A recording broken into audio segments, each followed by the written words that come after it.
They have a lot of ventilation. They got a lot of holes. They usually fit dogs really well. Her, it might be a little bit, her nose is like a limousine. And then these are really secure. They have a whole bunch of safety features to prevent dogs from getting them off. So, this is why we like Baskerville muzzles. okay, so when we go to muzzle dogs, most of the time I'm going to straddle over them. It just allows me to free my hands up. So I want to make sure that she's, hello, I'm over here. I want to make sure that she's okay with me kind of touching by her rear end, which she's like, this is my booty. You can touch it all you want.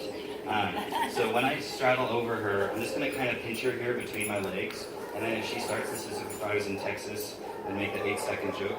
But if she plays around, all I got to do is kind of pinch her between my legs. I can step on the leash here, so now I can really have my hands free to do whatever I want to. So our Baskerville muzzles, the first thing that we do is we pre-lace them. We're not actually like buckling it, because we want this to be able to slide. And the time that dogs freak out the most when the muzzles go on is when it actually goes over their nose. So I'm just going to kind of sneak it on her like a necklace. And then from here, I can just go right up and over your freaking long face. We do have a 6 if you need it, Tucker. I think this should be okay. Let me see.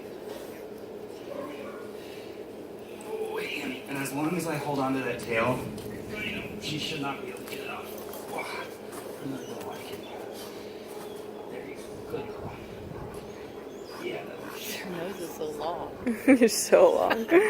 Your snoot is so long. My goodness, girl. All right, so our muzzles are for safety. They're not for comfort, so we really want them to be about 1 finger tight so it doesn't slip over the top of their head. And now that I've got it buckled on, I'm going to go next to this top strap. And this top strap prevents her, I don't think she could do it anyway because her nose is so dang long. It prevents them from pulling it over the bridge of their nose. So the top strap goes right to the, let me turn so you guys can see it, goes right to the corner of the buckle there. And the goal with this top forehead strap is that we want it to be as center line as possible. So if your dog's neck, if it was like Chloe and all like this buckle was over to the side here, you could just go through one of the holes on the middle. But our goal is that we want this as center line as possible, and it doesn't have to be real tight. If it's too tight, it's going to pull this muzzle into her eyes, which is really uncomfortable. Good girl, Prancer. So it just has to lay flat, so that way she can't pull it over her. You got the longest muzzle. Okay, and then now on the bottom here, there's another loop, another safety loop. We put carabiners through them, little mini carabiners. If you don't have them, you can use the leash, but this buckle goes right to the ring of their collar. So now they have security around the back of their head, down the bridge of their nose, and then underneath as well. Okay. Feel free to do. Feel free to do. She doesn't mind it. Most of them really do.